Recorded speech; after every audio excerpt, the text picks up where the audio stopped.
sermón del día de hoy vamos a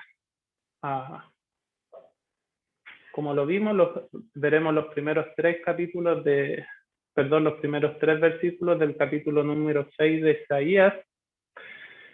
Y lo primero que empieza diciendo Isaías nos nombra en el año específico donde tuvo esta visión, y dice que en el año que murió el rey Usías.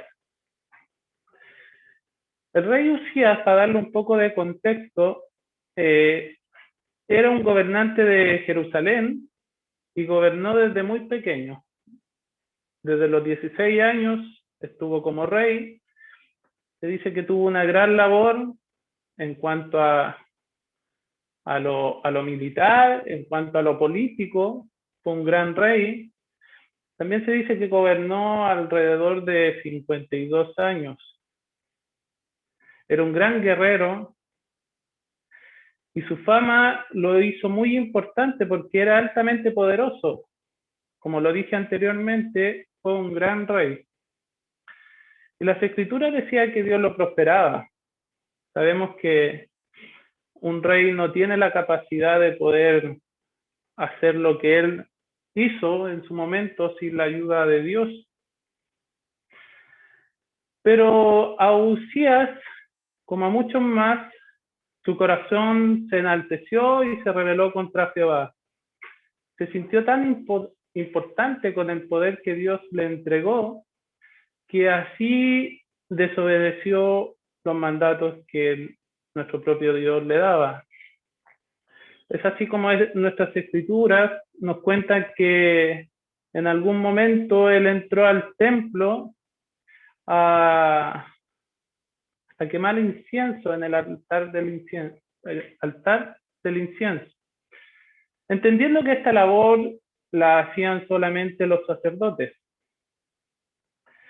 Él, siendo rey, entendemos que es un oficio que es de Judá, y los sacerdotes eran levitas. Estos oficios no se podían entrelazar. Un levita no podía ser rey, y alguien de Judá no podía ser sacerdote.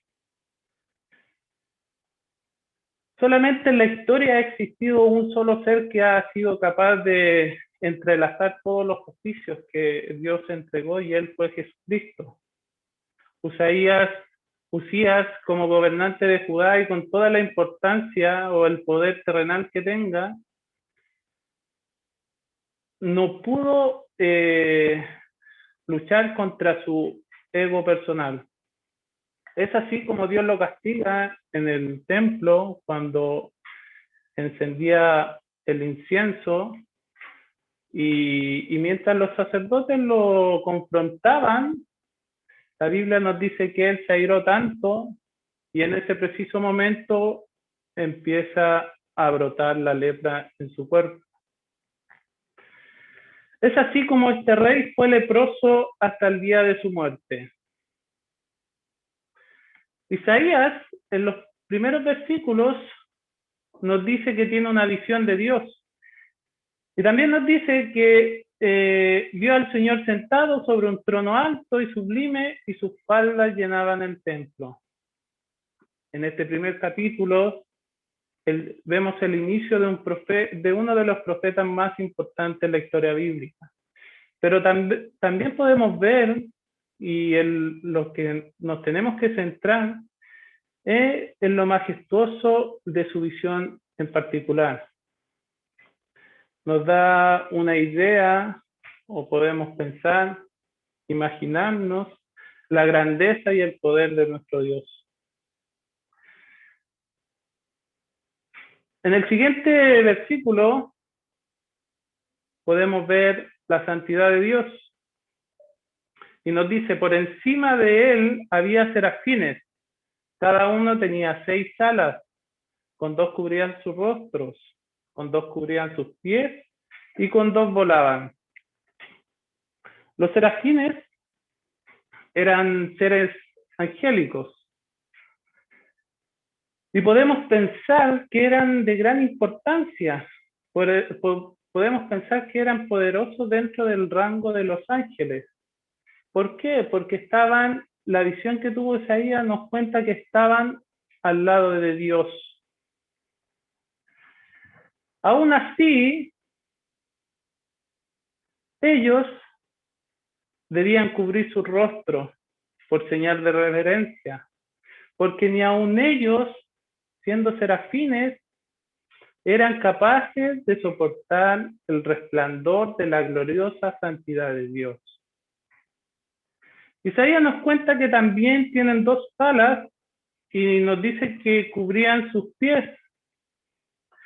Es tanta la santidad que resplandece Dios que ni aun los pies de los serafines podrían estar expuestos a ellos. Moisés, en su primera visión o acercamiento con Dios, nos cuenta que estaba apacentando las ovejas de su suegro, de Yetro. Y se le apareció el ángel de Jehová en medio de una zarza. Lo que llamó la atención a Moisés fue que esa zarza ardía en fuego, pero no se quemaba. Entonces Moisés decide acercarse.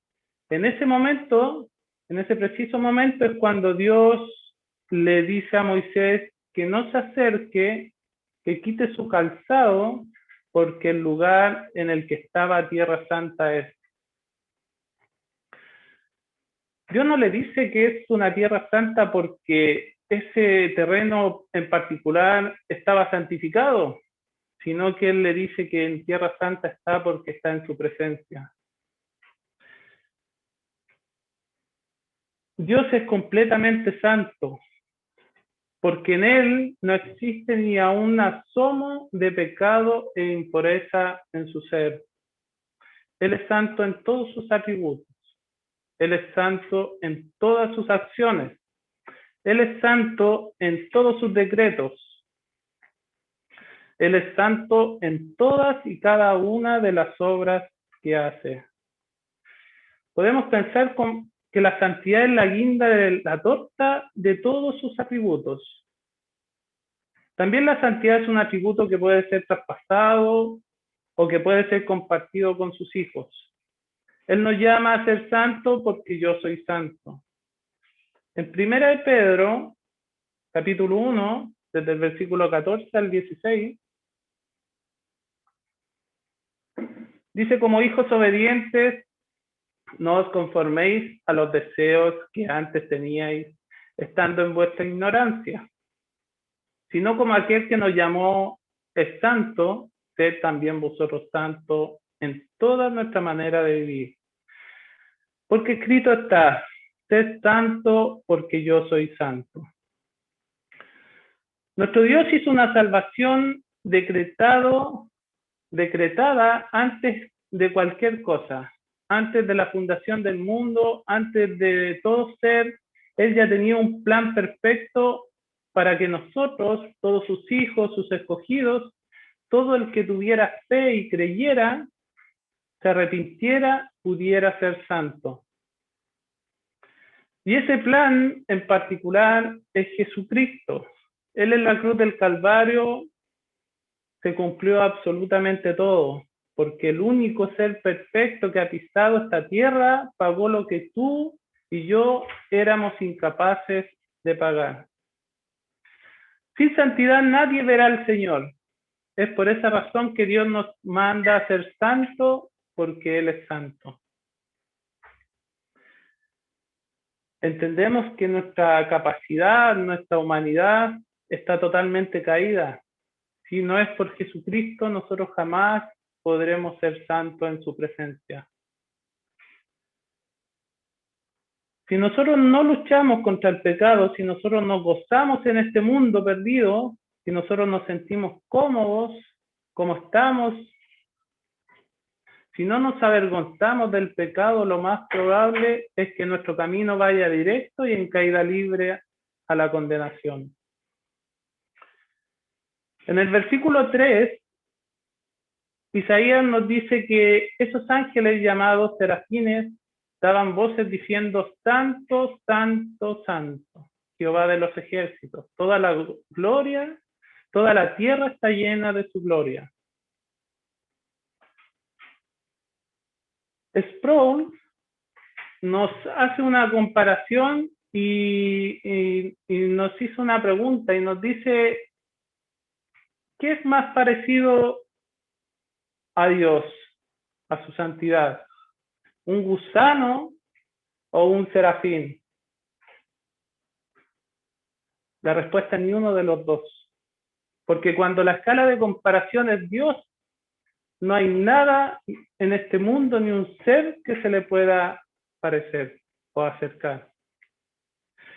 La gloria de Dios es la armonía perfecta de todos sus atributos en un ser infinitamente hermoso y personal. No depende de absolutamente nada. Su gloria estaba antes de toda creación y su gloria seguiría siendo la misma si es que no hubiera creado absolutamente nada. Él es Dios antes de todo lo creado y sería Dios después de todo. Pero Dios, en su infinita misericordia y bondad, permitió que nosotros pudiéramos contemplar toda su gloria y santidad. Toda la gloria está llena, toda la tierra está llena de su gloria, una gloria que brilla con más fuerza en la cruz del Calvario. Cuando Jesús toma nuestro lugar en la cruz, recibe toda la ira del Padre y lo hace por pura misericordia y por nuestra entera incapacidad de buscar y vivir en santidad. Ese sacrificio fue hecho para que fuésemos redimidos, para que otro ser pagara lo que nosotros jamás podríamos pagar. Cuando escuchando a un predicador nos contaba que una anécdota de una persona que le dice a un muchacho que hace figuras con piedra, donde hizo un caballo y le había quedado hermoso. Entonces le dice, hey, ¿cómo tú desde una piedra grande haces un caballo? Entonces el muchacho le dice, fácil, le quito todo lo que no se parezca al caballo. Es absolutamente lo mismo que hace Dios con nosotros para parecernos a Cristo, para ser santo porque Él es santo. Quita todo lo que sobra de nuestras vidas, lo que nos lleva al pecado. Hermanos, amigos, después de haber escuchado solo una milésima parte de lo que es la santidad de Dios, ¿usted cree poder llegar solo a su presencia? ¿Usted cree que sin Cristo podría estar en la santidad de Dios? Después de haber escuchado que los propios serafines hacían delante de Dios, los cuales tenían que cubrir su rostro por tanta santidad, ¿usted cree poder estar en la santidad de Dios sin la ayuda de Cristo? Cuando Moisés tuvo el encuentro con Dios, él cubrió su rostro porque tuvo temor. En el encuentro que tuvo Moisés con Jehová en el monte Sinaí, cuando Dios le hace entrega de las tablas de la ley, y le pide a Jehová que por favor le deje ver por un momento, a lo que Dios le dice que sí, pero solo podrá ver su espalda. Por unos segundos, solamente un momento y por un pequeño orificio de la roca, de la peña. Solo fue partícipe presencial de la santidad de Dios por una milésima de segundo. La Biblia nos cuenta que él estuvo 40 días y 40 noches en el monte Sinaí. Y cuando él baja con las tablas hacia el pueblo, nos dice que su rostro resplandecía, se iluminaba. Nos cuenta la Biblia también que todo el pueblo de Israel e incluso el sumo sacerdote Aarón tuvo miedo de acercarse. Cuando nosotros nos hablan de ser santos, tenemos una mala manera de pensar la santidad de Dios. Pensamos, y yo creo que a todos nos pasó en un momento, que cuando nos predicaban la palabra, nosotros decíamos que éramos personas buenas, que Dios no sería capaz de hacer algo que no nos gustara. Pero cuando le agregamos otros, cuando nos hablan de algo santo y en especial de Dios, todos pensamos que Él no le haría nada a nadie. Pero cuando le agregamos otros atributos o entendemos otros atributos, todo cambia. Necesitamos algo que jamás podríamos conseguir nosotros mismos. Necesitamos ser santos en su presencia. Y la única manera de serlo es con Cristo en nuestras vidas, con Cristo en nuestro corazón. No existe otra manera de estar con Dios si no es por medio de Cristo. Nosotros necesitamos ver a Dios como Isaías lo vio, con la grandeza que él lo vio. Nosotros necesitamos verlo de esa misma forma y no verlo como nuestra mente quiere verlo, nuestra humanidad quiere verlo. Nosotros necesitamos verlo como Isaías lo vio, con su grandeza, con su santidad. Con esto no me refiero a, cuando hablo de verlo, no me refiero a tener visiones como las que tuvo Isaías, sino que debemos contemplar todo lo magnífico que es Dios con nosotros. Hermano, Él es soberano, Él es justo, Él es todopoderoso, Él se hizo siervo por nosotros, el mismo que los serafines le decían a coro, santo, santo, santo, fue hecho pecado para recibir toda la ira de Dios, para que ahora podamos ser redimidos por su hermosa y bendita sangre derramada en el Calvario. Que el Señor nos ayude a ver su gloria. Que el Señor nos ayude a ver su gloria como Isaías la vio. Debemos creer en su santidad, en su sacrificio. Debemos buscar la santidad.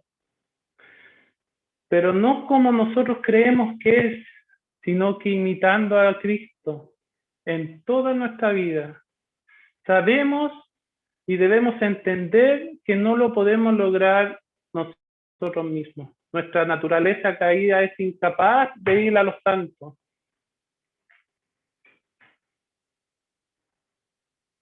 Pero también sabemos que tenemos un Dios todopoderoso que nos perdona y nos justifica en el nombre de Cristo. Sí, hermanos, el mismo que en Génesis 1:3 dijo, sea la luz y la luz fue hecha, es el que regenera nuestros corazones por medio del Espíritu Santo, y no hay cosa que Él no pueda hacer. Desde ese momento empiezas a ver que nunca en tu vida pudiste ver. Él saca la venda de tus ojos. Podemos contemplar a nuestro Señor Jesucristo, su grandeza y su santidad. Y podemos pensar, después de la obra de Dios, podemos pensar y podemos ver lo que jamás pudimos ver por nuestras propias fuerzas. Podemos expresar y contar lo que jamás pensamos hacer, porque nuestros caminos estaban totalmente desviados. Necesitamos a Cristo en nuestras vidas.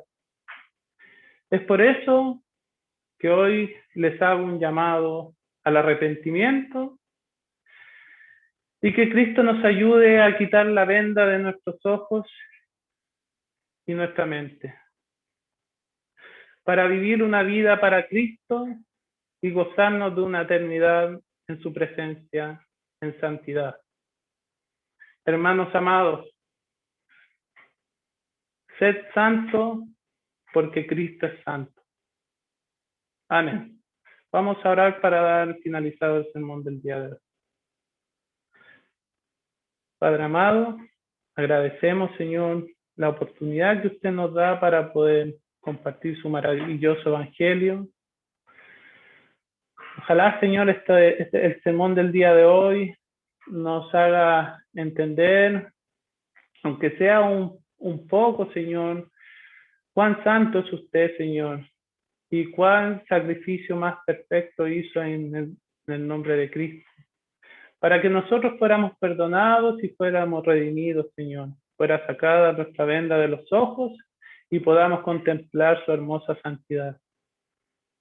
Te damos gracias por cada hermano, amigo que nos oye y que de alguna forma está dispuesto a escuchar su maravilloso plan de salvación, Señor, la cual fue decretada antes de la fundación del mundo para que todo el que creyera fuera salvo en el nombre de Jesucristo. Damos gracias una vez más por los méritos de Jesucristo, nuestro único Salvador. Amén. Muchas gracias, hermanos. Damos por terminado el sermón del día de hoy.